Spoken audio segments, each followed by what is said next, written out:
Very first of all, I would like to convey the most beloved Allah Pak for having me here.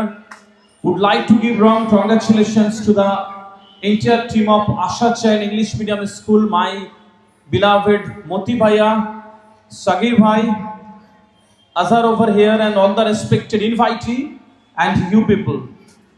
I woke up in the morning today and I thought that I would be a part of a beautiful program, and I am here today.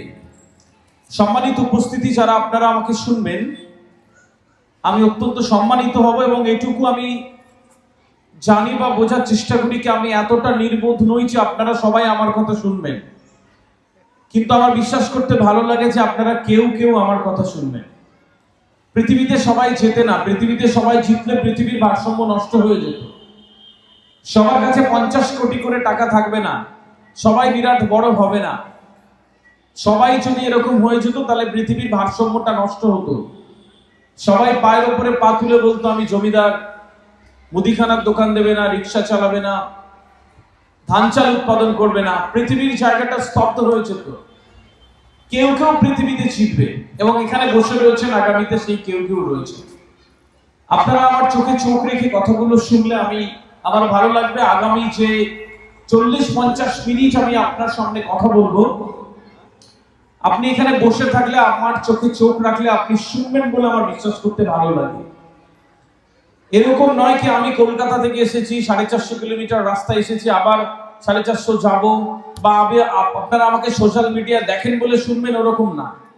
এখানে এইটুকু ভেবে আপনি শুনতে বসবেন যে এখানে আপনি এসেছেন মানে আপনি আপনার সন্তানের জন্য এসেছেন, আর শিক্ষার জন্য আসা একটা বিরাট বড় ইবাদত। যেমন ভাবে আপনি প্রার্থনা করলে, মন্দিরে গেলে, পুজো করলে, নামাজ পড়লে যেমন আপনি পুণ্যের অংশীদার হন, ঠিক সেরকম ভাবে শিক্ষার সাথে আসা একটা ইবাদত। আপনি এখানে এসেছেন মানে আপনার ঈশ্বর আপনাকে একটু বেশি পছন্দ করেন, নইলে আপনি এখানে আসতে পারতেন না, অন্য কোনো জায়গায় থাকতেন। ঠিক যেরকম ভাবে অনেকের আসবার কথা ছিল, অনেকে আসেনি, অনেকে থাকবার কথা ছিল, অনেকে নেই।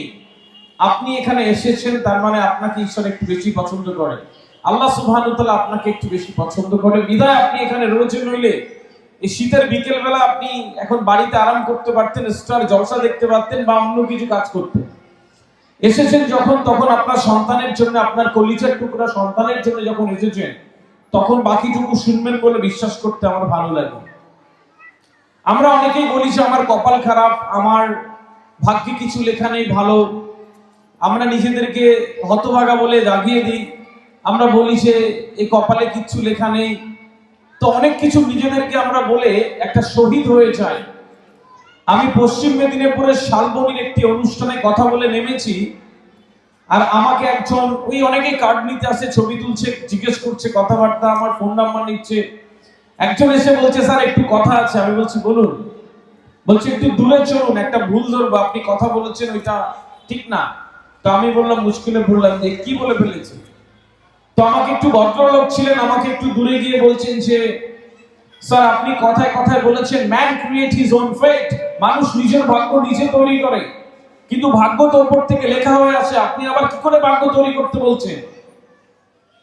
যেহেতু কথাটা আমার টেরিটরিতে আছে বা আমি উত্তরটা জানি, আমার ভালো লেগেছিল প্রশ্নটা নিতে, তা আমি বললাম সত্যি তো তাই।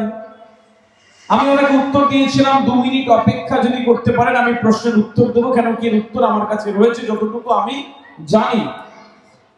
তো আমি ওনাকে এই কথাটাই বলেছিলাম, কোট আনকোট, কি সূরা আদ আয়াত নাম্বার 11, আল্লাহ সুবহানাহু ওয়া তাআলা সেড ইন কুরআন কি আমি সেই জাতির ভাগ্য ততক্ষণ পর্যন্ত পরিবর্তন করাই না যতক্ষণ না তারা মানসিকভাবে নিজেকে পরিবর্তন হওয়ার যোগ্যতা বা মানসিকতা তৈরি করে।